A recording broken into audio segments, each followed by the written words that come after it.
Quel est le comics qu'il ne fallait pas rater chez iComics en ce mois de juillet? Eh bien, je vais vous le dire.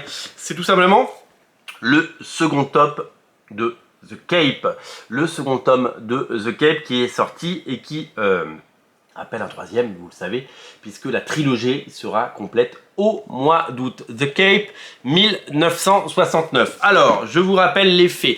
Joe Hill a écrit une nouvelle qui s'appelle The Cape, où il s'aventure dans l'univers des super-héros, mais avec un angle différent, un peu horrifique parce que c'est la signature de Joe Hill, et avec évidemment tout ce qui font les ingrédients et le sel de sa carrière.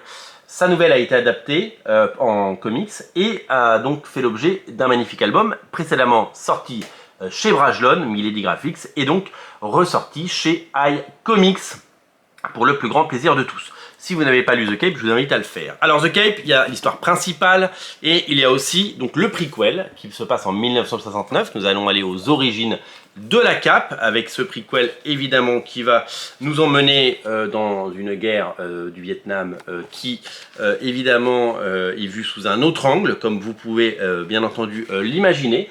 Donc ça c'est la sortie du mois de juillet, la sortie qu'il ne faut pas rater.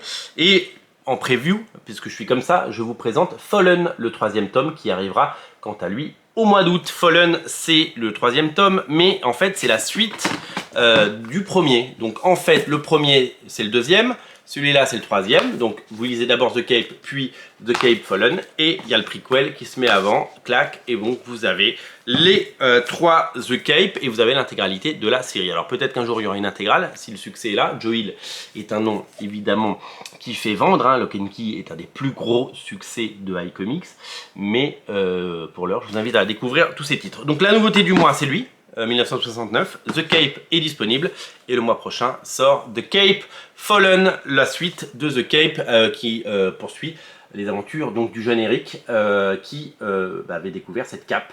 Voilà, je vous invite à découvrir cette saga qui est particulièrement chouette et à découvrir bien entendu cet été, et ça fait partie de ces comics incontournables si vous voulez mon humble avis du mois de juillet. Salut!